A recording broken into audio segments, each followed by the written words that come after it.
Christian, God isn't mad or disappointed in you. He knows you fully and loves you perfectly. He provided a Savior, not a goal. You're free to be yourself and come on in. Welcome to the Grace Cafe.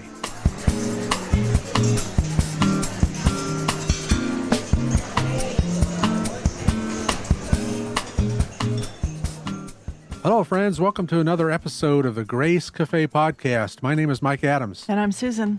And in this episode, we're going to tie up some loose ends, and we want to talk about our journey a little bit and the effects that patriarchy and a hierarchy within the church, with me being a pastor, Susan being the pastor's wife, whatever that means, and how that experience has been for us and how it's been for us since coming out of that system. So let's go. Yeah, it's been a process. It's, you don't just after 40, we've been married 49 years. And after about 40 years, I think is when we started dealing with this. You don't just say, oh, we're not going to do that anymore. And then boom, this is an equal marriage. There's things that we had to overcome, habits in our lives that we just didn't even think of it, that, wow, that's not right. So it's a process. It's a retraining. Yeah. It's a renewing of our minds. Especially as an Enneagram 9, and I know a lot of people don't know what the Enneagram is. I would encourage you to look at it, but a lot of my growth has come from learning about myself and my tendency to just become small and just do what everyone wants to do, what everyone else wants to do. Which a picture of that is we go out to dinner with a group of friends. The first thing out of my mouth when we get the menus, what are you getting? To everybody. It's just that's how I am. And so it's like, well, what do you want me to do? What do you want me to eat? And I'll do it. I just will be there to do what you want me to do. And not having a voice, not learning that I can have a thought, I can have an opinion, and I can be okay with that. Yeah, and relearning that is, it's ongoing. Yeah. Because we catch ourselves so many times. I have bad habits that I developed as within a patriarchal marriage that we had, which I assumed was right. I assumed it was. Yeah, we both did. This was God's will. This is how it is. But just retraining some of those and catching myself still thinking some of those old ways and stopping and going, no, this is wrong. This is no.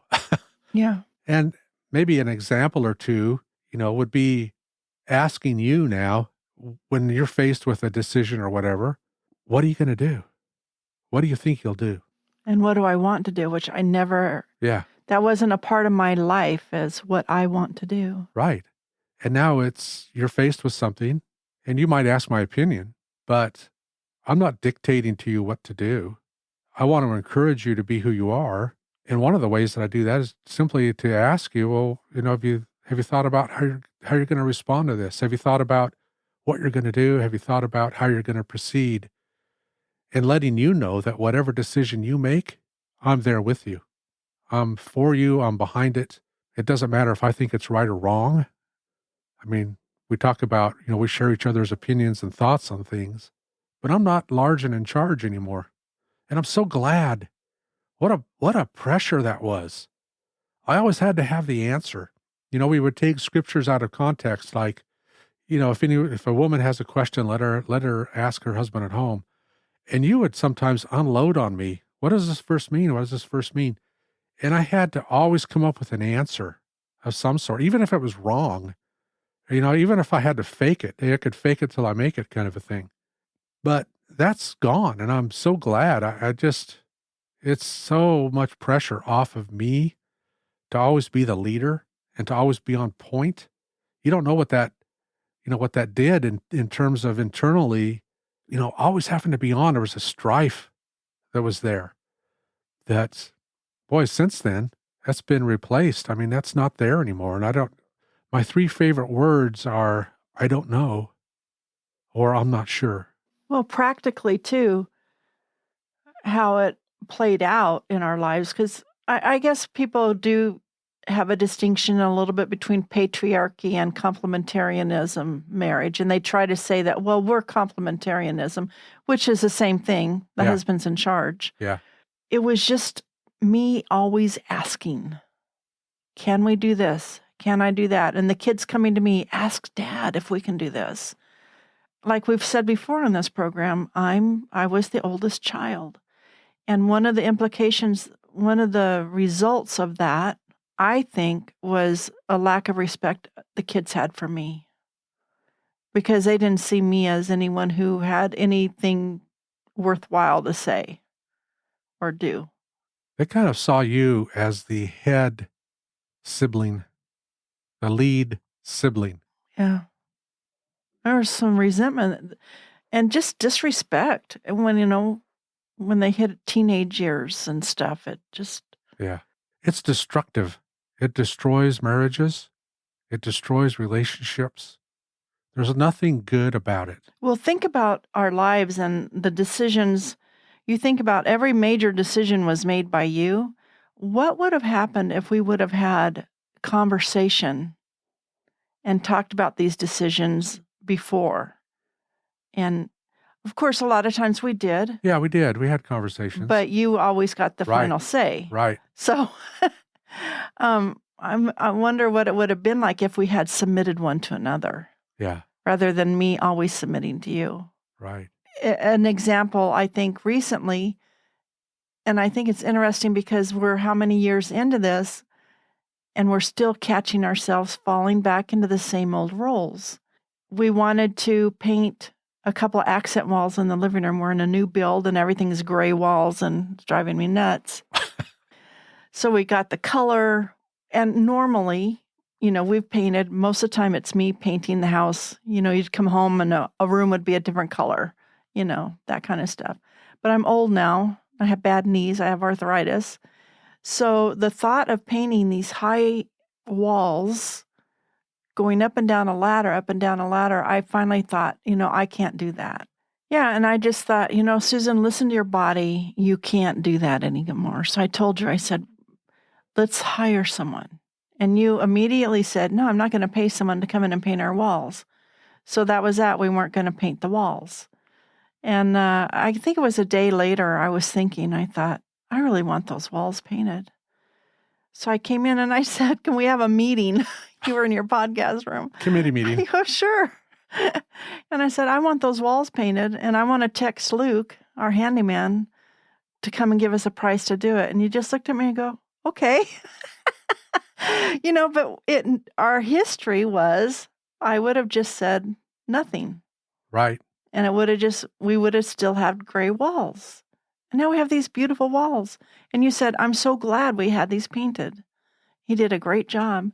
But it's the whole recognizing that we easily fall into that role. And so I know that's really personal to share.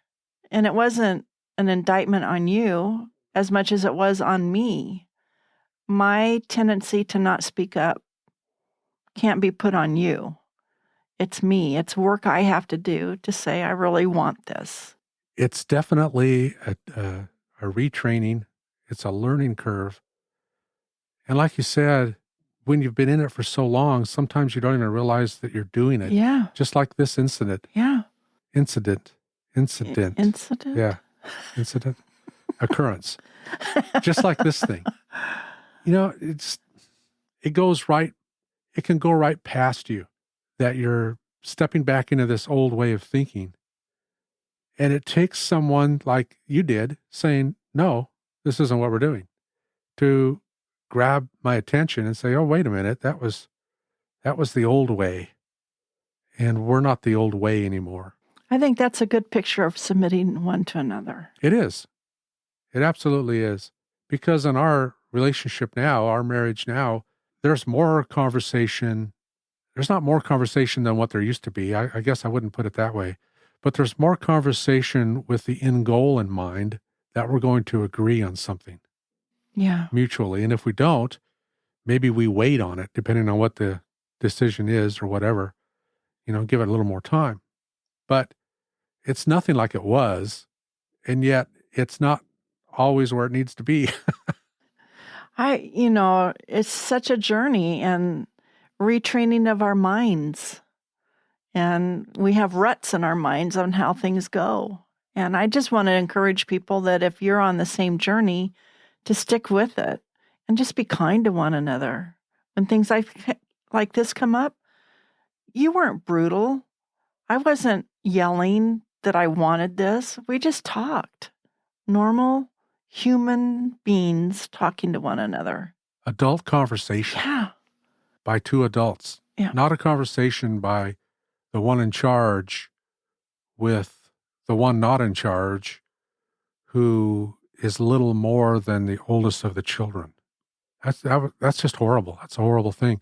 And even in the church, maybe we can turn a corner right here and talk a little bit about that. Even in the church, as a leader, as a pastor, I spent a lot of time doing that.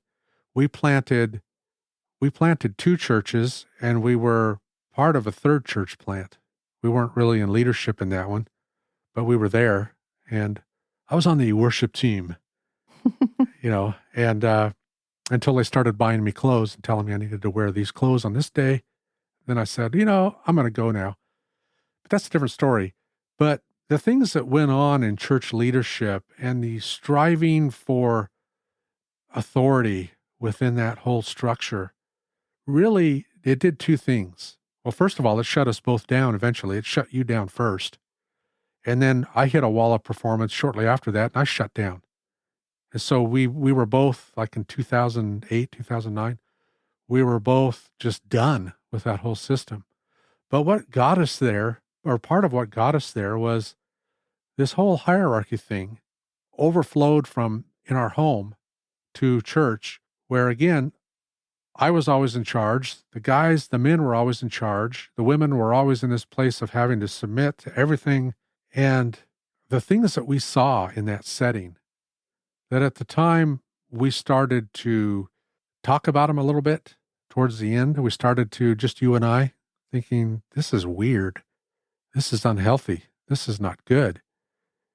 So-and-so came really close to just lying in order to cover up his actions that were done in private in an elder meeting, an ambush. But it got so heated, primarily because of that top-down authority, the Right. top-down hierarchy, that submission from, even if you've got a group of pastors or elders that are supposedly equal, they're not. You've always got one person who is the more charismatic, the more narcissistic, perhaps, the more in your face, and even not so much in your face, but disarming and seeming like a really nice guy, only to turn around and backstab you and to do a smear campaign on you because you disagreed with something. In that setting, that feeds back into the marriage. And it's so intense at times. And the hypocrisy that we saw played out in front of us was so intense. And the yelling and the arguing of church leaders behind closed doors. Yeah, which is something that, as a child growing up in an abusive home, that just made me shrink even smaller and just want everything, just to do whatever I could to make it stop, which was obey everything. Right.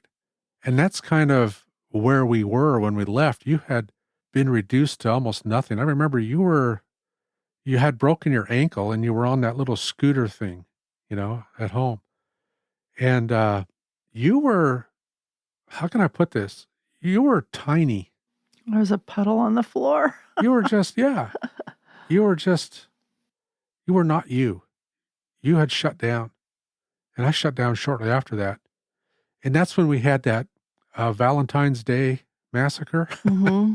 where we went to dinner on Valentine's Day, and it turned into a 5-hour conversation about us and about church and about all the unnecessary crap that had been going on, and that we decided to jettison it, to just walk away. And boy, that was a good conversation. But that was a 5-hour deal on Valentine's Day where we just spilled our guts to each other. And we had both come to the same conclusion, but in different ways. I had come to that conclusion that I was done. I was finished. This is performance Christianity, and I was done with it. But mine was more of a position of authority and leadership. Yours was from a position of constant submission, not just to me, but to everybody in the church, every other leader in the church. And boy, that's so unhealthy and detrimental. But we both came to the same place, but with slightly different paths like that. And that's when we decided, that was like February of 2009, we decided we're not going back. And then trouble really started. Yeah. See, that's the thing, is that when you look at all of that went on with us, and I look at what's going on in the Roy's report, and I hear people's stories all the time of the pain that they're in, I think that's not Jesus. No, it's not. It's not Jesus. And if it's not Jesus, I don't want a part of it. And I think that's why I can't go back anymore. Remember that for a long time, I was the one searching for a church. And you went with me because you were afraid for me to go alone, because I was in such a bad mental state. So you would go with me and sit with me and open Twitter or whatever. It usually didn't take very long. But I finally got to the point where I'm like, it's not there. It's not happening. I'm not going to find anything. Yeah. You know, I mean, if we could transplant to Chattanooga, there's a place I'd go to in a heartbeat. But there's just nothing like that here. And I'm not going to do it. I'm not going to have some guy say he has authority over me ever again. Ever. And I mean, ever. Plus, for me, I mean, this might sound kind of weird, but for me, to go into a setting where someone's going to get up and prance back and forth on a stage and tell me their opinion about something where I can't interact is nonsense. I can't go back into that system. I will never go back into that thing. I have no intention of ever doing that again. This is one person who is giving their opinion about something which may be right or may be wrong or may be unhealthy or may be healthy. I don't know. But regardless, when the body of Christ is together, what's expected in the New Testament is dialogue, not sermon delivery, but dialogue, because that's how we grow in grace. That's how we learn to serve one another.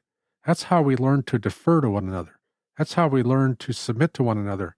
The 58 one another's within Scripture can't be done on a Sunday morning in an institutional church setting. It's impossible. We say, well, that's why we have midweek. Well, okay, great. Why are you going on Sunday? What purpose does that serve other than to elevate a top-down authority thing and make it seem more real? You know, I don't get it. I used to be a part of it, but I don't get it now. I can see it. I see through it. Yeah. And I can't go back into it because I know what goes on, number one, behind closed doors.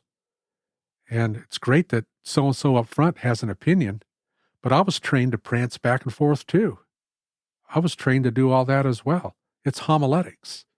It's how to speak and handle yourself up front in such a way that you're entertaining, that you keep people's attention. It's a part of training for religious leaders. And it's pretty easy to do. You know, it just made me think when you're saying that. We were in a situation where people were allowed to ask questions, and it made me think of you saying that you always had to have the answer. So while you're up there teaching, someone raises their hand and say, well, wait a minute, what about this? You had to be ready. You had to have an answer to that person. True. And I don't know, it's just so unhealthy. I don't know where I was going with that. Well, I'm glad you brought it up, though, because it's a legitimate thing. You know, we were in this setting where people could ask questions. You could interrupt the person speaking up front and say, you know, ask a question. The problem is you had to have the answer. But if you're in a setting like that and someone asks a question, it's okay to not have the answer because there's other people there and they might know. They might be able to give some insight. So why not open it up? Why does the person up front have to have all of the answers, even in that setting? I think that was a good step in the right direction, but I think it was still crippled on some level because it still got back to the person up front, and the person up front had to argue their position convincingly to convince the person who might be disagreeing sitting down there. Yeah, and I don't feel like I need to be convinced of anything anymore. Yeah. And I don't feel like I need to convince someone else of my position on whatever it is. True. And that's where safe friendships come in. Friendships that you're allowed to just be yourself and be on your stepping stone. Let people be on their own stepping stone and still love each other, still be kind to each other. I thought of that old Monkees song, I'm Not Your Stepping Stone. Okay, I'm dating myself. Yes, it was in the 60s. But I also want to just, in wrapping this up, when we started out with our personal stories, I was 17 when we got married, and you had just turned 19. And all of this was new to both of us, getting married, and, what does that look like? Yeah, at 19, I'd never been married before. You'd been 19 a month. But we talked about, wives submit to your husbands. And so these little two tiny babies decided that that's how we were going to do our household together. We decided together. It wasn't a thing that happened to us. It was a thing that we came up together and did it together. And I just want people to know that I was a part of that decision. And I really felt like all those years that I was doing what I was supposed to do. And you know what? It brought up a lot of manipulation. I see that in other people now. But I saw that when I really wanted something and I knew you were going to say no, I became a master manipulator to get what I wanted. What an awful way to live in a marriage, to think that you have to manipulate to get something. There's so much ugliness to that I don't know. It's so many regrets, and learning to live with regrets right now, and to not look at my life and feel absolute loss, a deep loss. Yeah, regrets will eat us alive if we let them. Yeah. Yeah, so, there are things that I'm really so glad. I'm glad that we made the decision, no matter that it was really hard financially, that I got to stay home with the kids. I will never regret that. Yeah. So. Anything else? No. We always end on these little That's right. light notes. Somebody's got to do it. I just this is my thing. I just really want younger women and older women to have freedom, to find that freedom and live that freedom in Jesus. And it's okay. It's okay to have your own thoughts. It's okay to have your own opinions. And you don't have to pick a thought and opinion and stick with it the rest of your life. We evolve. Our faith evolves. Things change. So walk with Jesus. And that's a positive note. So let's end right there. Okay. Hey, thanks you all for joining us on the Grace Cafe podcast. Joe is coming up with our web address. And, by the way, there's a contact form there now. Oh, yeah. Nice. So I am moving toward getting an actual website, and there's a contact form. So if you want to reach out to us, feel free to do that. So until next time, y'all take care. Bye.